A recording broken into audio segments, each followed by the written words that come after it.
You know that our country is a unique country. No matter how you look at it, our diversity is what defines us. So when issues like this come up, it must be thoroughly looked into and should not be done in a haste. Let me ask you, how many of you have copies of this bill? If you have, I would like to know the percentage of people who have copies of this bill. And you can, if I ask you about 1 or 2 paragraphs, you read it for me. If I appoint you now and say, give me 2, 3 paragraphs in that bill, and you're able to mention it to us, it means that you have it. Let me ask you, if you know you don't have a copy, raise your hand. And it is the rule of this house that you must have a copy so that you debate from that copy. If you say you have a copy, I'll call you now and I'll ask you questions on some of the paragraphs and the sections it's referring to. You will not be able to answer it. And this issue is an issue that we need to thoroughly analyze. Please, order, please. It is our rule here that issues like this, we must have copies we look at. And if the copies are not there, we take another step. But I won't be taking that step from this chair. It will come from the house. So if the majority of the people say they don't have copies of this bill, whether it is good or bad, you don't have the copies, you need to have the copies for us to deliberate on it. Let me hear you, Nkem Kama.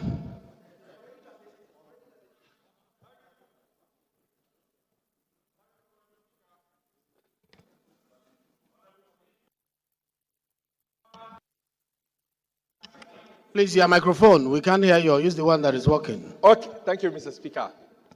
Thank you, Mr. Speaker, honorable colleagues. Kama Nkem Kama is my name. I represent the awesome people of Ohozara, Onitsha, and Igbo Federal Constituency. Mr. Speaker, I am from Ebonyi State.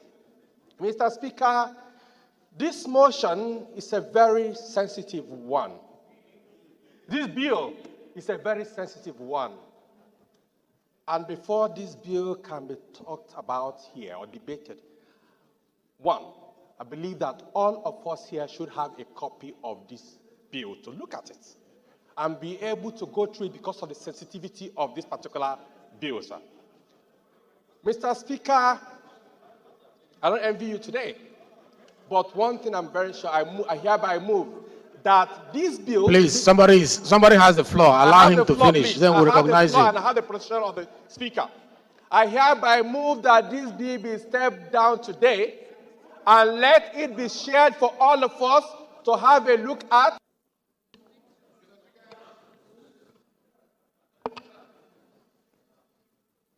Point of order, sir.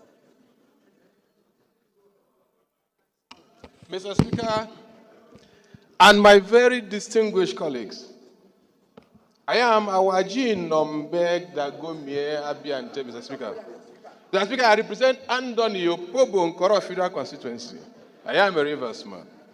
Mr. Speaker, my very distinguished colleagues, recall that just yesterday, I had a bill to alter a section of the Nigerian Constitution as well. And concerns were raised that portion was crafted, well crafted in the interest of the peace and unity of this country. That amendment should be stepped down. It took Justice Speaker presiding yesterday to step down that bill. One common interest for the peace, unity of this country. This is similar to what we did yesterday, Mr. Speaker. Therefore, for that same singular purpose of the unity of this country, the peace and stability of all of us, I second this motion, since it has gotten to this point, that this bill be stepped down for this moment so that we can do elaborate engagement and get back to it. Thank you, Mr. Speaker. Thank you. You know, my position as a presiding officer, I'm not to... Mr. Speaker, point of order. So when what we'll do... point of order, you should take it. Mr. Speaker, point of order. You shouldn't ignore us. Please. Please. Can you hear Mr. Speaker first, please? Now, the motion here is that it be stepped down. You can say no. If the vote say no, don't step it down. Mr. Speaker has no right to step it down. But the motion has been moved and seconded. If we say our no, rules are very clear, Mr. Speaker. When there is a point of order, who is speaking? Please. No. Please sit down, please. Sit down. When we vote and the vote says no, we don't step it down, we vote on the main issue raised by the bill. After all, it's a constitutional matter. He can also go to, Manu, don't be unruly, please. No, I'm please. not being unruly. We can also vote on it and it will go to constitutional review. You understand? And then if it goes to constitutional review, we go public hearing. So there are so many ways to solve this problem. Let's not leave our procedure. Okay? So let me ask the question. Those in support that it be stepped down, say aye. Aye. Those against, say nay. How do we measure the decibel? Let me ask again. Those in support that it be stepped down, say aye. Aye. Those against, say nay. The nays have it. And there we go. The nail has it. So when the news media will be telling you that this bill has been stepped down, blah, blah, blah, blah, blah, blah, blah, don't believe what you hear in most of the news media. You can hear what, the speaker, how he conducted, the votes, if I may say. He said those who are in support that the bill should be stepped down, say aye, people oppose it. But when he said people who are in support that the bill should go forward, say nay. You see the overwhelming number of people that said nay. So the nay has it. You hear the speaker, he said the nay has it. So that is the situation anyway. Yesterday, Enyi Naya Baribe was on Arise News where he said a lot of things about the Igbo, about the people he's representing, and how Nigeria is making sure that the people from the Southeast will continue to grow in anger. I tell you people that everything Nigeria government is doing, they will continue to make mistakes to a certain point where they can never, be able to contain what is going on. Because a lot of people are angry, a lot of people don't really understand what is going on. But a lot has been happening in a bad way. They can listen to what Naya Baribe said today. Let me just put it this way. My constituents, as far as they are concerned, nothing has changed. Secondly, if you go out on the street, because this time I'm going to say that my constituents are all the oppressed and all the people, they don't call it renewed hope. They call it renewed shege. They're in trouble. And we see it and we really don't know where we're going with it. I represent Abia South, part of the Southeast. And so the Southeast, we're looking at the changes. So what are the changes for the Southeast? You remove one minister for the Southeast, you replace with another minister. So what do we have? This President of the Federal Republic of Nigeria breaching the Constitution and going on as if it does not matter that he's breaching the Constitution. And you mean the reflection of the federal sort of spread? Precisely. Right. Precisely. Section 14.3 and 14.4 of the Constitution is very clear. It's also a mandatory provision of the federal government. And so the president has breached it for the past 18 months plus and does not seem to want to, because we thought that with these changes, maybe there will be some adjustments that will also put some balm on what is going on in the minds of people from the Southeast. And sometimes when I discuss with my friends in the administration, the first thing they ask me, you Igbos, what do you want? I want to tell everyone, what do the Igbos want? Fairness and equity, which is in the Constitution. That's all that we want. Treat us as you're treating everybody else. the Igbo ethos is Egbe bere, Ugo bere. Let the hawk and the eagle perch. Let no one oppress the other. Every Igbo person is imbued inside us. So anytime that an Igbo person sees that you're not treating him fairly, they come out. And so for the Southeast, as far as they are concerned, okay, you can change, but like the French say, plus ça change, plus ça même chose. The more things change, the more they remain the same. Right. So basically, your assessment is that the Southeast has been shortchanged in this latest From reshuffle. beginning. Right. From beginning. Okay. What does the Constitution say? The Constitution says that you have to have one minister per state. Now, from the Obasanjo government, they started having 42 because they have one for zone. But even President Buhari, that did not, as far as we know, have any empathy for the Southeast, still gave one more minister to the Southeast. And so, but what do we have today? Just that 5 for the 5 states of the Southeast. So, when our people say this is renewed shege, that means that we're even worse off than we were before now. And so if you're just going to give us only that thing that the Constitution stipulates for us, yet some zones, there are 6, have 10 ministers, some have 9, some have 7. You want to ask yourself, is it fair? Is it just? Is it equitable? If it's not, then if you now tell us, okay, you're doing well for us, we'll wait for tomorrow. As far as the Southeast is concerned, it's waiting for Godot. Right. So the issue you have is that it's not whether or not there's one minister from each southeastern state. It's the fact that other states have more ministers. No, not the other states, the zones. Right. We have 6 geopolitical Yes. zones. So you don't treat one geopolitical zone as if it's an appendage of every other one. That is just what I'm saying.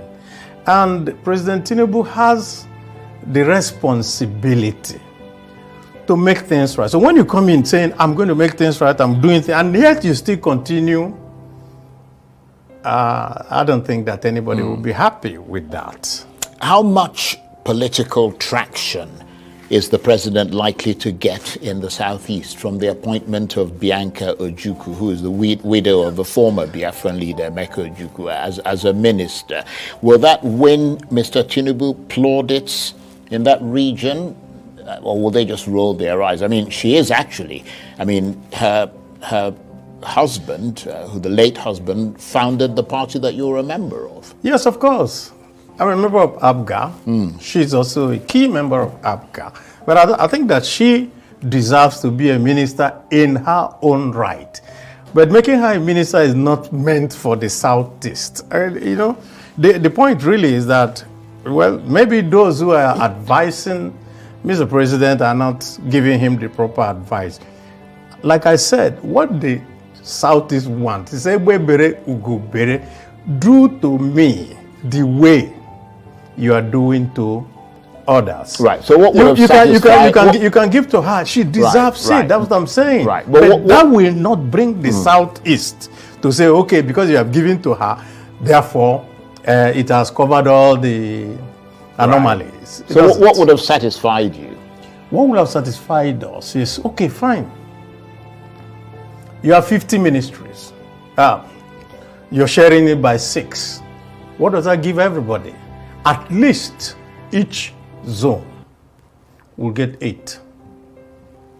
At least. But then some are more, some are less, or at least each zone will get 7. Just like that. That will have now told everybody that you're even-handed. But when you even go beyond that, look at what Section 14.3 says. Section 14.3 says that you will have to run the state in a manner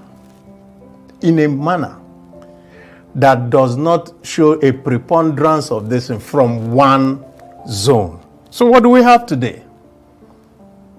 The whole of the economy is in the hands of one zone. CBN, this, that, finance, everybody. Just check it. And so you ask yourself, is this what is contained in the Constitution? Section 14(4) also even says that you ought to do things so that you do not make others feel that they are not taken care of. So, as far as we are concerned, we don't think that they are getting it right. You know, the problem that I notice in this country is that everybody has a beef. It doesn't matter which part of the country you... No, seriously. It doesn't matter which part of the country you... If you go to the north right now, they have... I mean, what you're talking about, how many ministers they got or whatever, is just, as far as I'm concerned, is completely irrelevant. No. You just asked about the minister. I know. I'm dealing with that. But if you come to another area, I will also deal with that. Well, let's go to another area, because, I mean, another area that people have a lot of problems with is the National Assembly, of which you're a member. In fact, you've been a member, that you're one of the, longest serving senators by today's standards. Sure. Or certainly members of the National Assembly. Sure. And for example, Bianca Ojukwu has just been nominated. Her nomination, along with the others, will now move to the Senate, where you work, for approval. Yes. Or, as some believe, to be rubber stamped, because many Nigerians believe that the National Assembly and the Senate simply rubber stamps everything the president does. Well, let me put it this way. Every leadership of the National Assembly tends to stamp their own imprimatur on it. And so if the leadership today feels that they need to work closely with the president, then that may be what will seem to be like this. But don't forget one crucial fact. Most of the members of this 10th National Assembly were new. So they had not imbibed